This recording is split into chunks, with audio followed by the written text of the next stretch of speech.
Todos sabemos qué pasa cuando sale una reforma de ley o algo parecido que afecta a la propiedad intelectual, al copyright y a toda esa jerga que sin ser abogados nos interesa y nos preocupa. Pero cuando te pones a leer esa onda que comienza por las siglas artículo 154-2008, no puedes evitar bostezar y desesperado buscar un resumen en Google de donde hay un traductor ser humano abogado.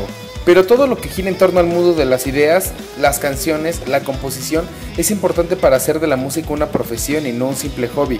Imagina que no hubiese leyes al respecto. Sería un caos, todo el mundo podría producir, reproducir, distribuir, interpretar, lo que sea o hacer lo que quisiera con la música sin siquiera pedir permiso a su autor. Se podría decir que la propiedad intelectual es la parte legal que le da sentido a las carreras musicales y que ofrece muchas ventajas para los músicos. Entonces, ¿no es importante entenderla? No nos vamos a hacer expertos en ello, porque ya los hay y son muy buenos, es lo suyo de hecho. Esas son algunas cosas de los derechos de autor que todos los músicos y artistas sin excepción deberían saber porque son muy importantes y si no las saben les robarán sus creaciones, las venderán y se harán millonarios mientras tú sigues igual de pobre. El compositor y sus canciones. Con el objetivo de que los compositores mexicanos de obras musicales con o sin letra obtengan los beneficios generados por sus creaciones, se creó la SACM, que es la Sociedad de Autores y Compositores de México. Esta es una sociedad de gestión colectiva que es una de varias sociedades conformadas por artistas talentosos y los que no lo son tanto.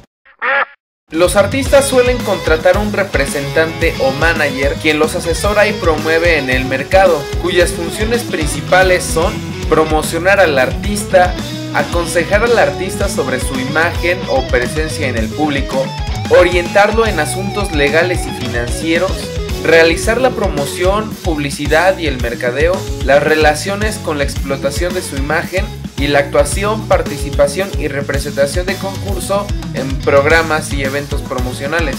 La instancia directa para este trámite es el Instituto Nacional de Derechos de Autor, conocido como el INDAUTOR, aunque la mayoría de los músicos en particular suelen apoyarse en la ya mencionada SACM. También acuden a esta institución principalmente para registrar una obra, la cual tiene un costo mínimo de 223 pesos. Pero ojo, un tip para los músicos: si se presenta un CD completo, ya sea un álbum, un EP, un demo, lo que sea, sin importar el número de canciones contenidas, se puede hacer un solo registro por el mismo precio exactamente. Digo, para que no se los quieran chamaquear. El plagio. El plagio en una obra musical principalmente se determina cuando en promedio hay 8 compases iguales en 2 temas y es calificado por peritos especializados. Puede haber similitudes entre temas, pero no fragmentos iguales. Pepe Ponda. Ante la autoridad, si llega a haber un plagio o algún otro autor se adjudica la obra, se necesita forzosamente el registro. El registro de una obra es fundamental para determinar quién es el autor y cuáles son los porcentajes de reparto, porque muchas veces hay un editor de por medio o se tiene más de un autor. Y esto de más de un autor suele aplicar generalmente cuando alguien creó la música y otra persona creó la letra. Cada uno de ellos podrá libremente ejercer los derechos de la parte que le corresponda o de la obra completa. Cabe mencionar que para ingresar a la SACM, lo único que se requiere es tener canciones y que éstas hayan sido grabadas. No, ¿en serio? Presentamos el momento técnico del video. De acuerdo con el artículo 58 de la citada ley, el contrato de edición de una obra musical es aquel por el que el autor o el titular del derecho patrimonial, sea el editor del derecho de la reproducción o la faculta para realizar la fijación y reproducción fonomecánica de la obra, sincronización audiovisual, comunicación pública, traducción, arreglo o adaptación y cualquier forma de adaptación que se encuentre prevista, y el editor a su vez se obliga a divulgarla por todos los medios posibles, recibiendo como contraprestación una contraprestación de los beneficios económicos que se obtengan.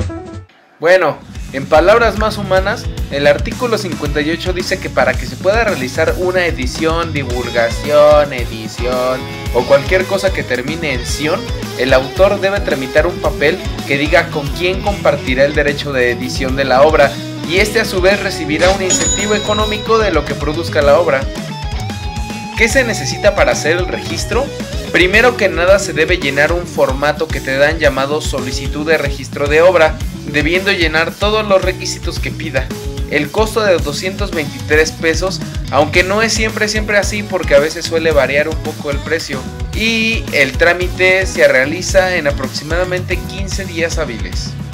La buena noticia es que estos derechos de propiedad intelectual duran prácticamente toda la vida. Todavía se extiende 70 años después de la muerte del autor, aunque para esto debería existir un acta de fallecimiento para poder demostrarlo. También, como dato extra, existen diferentes matices a tener en cuenta. Si soy un grupo de música y he hecho una canción de forma colectiva, los derechos durarán durante toda la vida de los componentes y 70 años después tras el fallecimiento del último componente de la agrupación.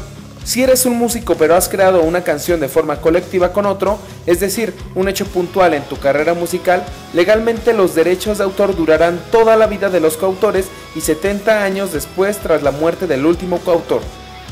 Lo cierto es que la propiedad intelectual y todas las partes que la componen tienen mucho más de dónde agarrarles, pero esto es lo básico que necesitas para saber por dónde empezar a indagar o preguntar sobre el registro de tu música. Lo aconsejable es que te confíes en un asesor legal para que te guíen en estos procesos técnicos.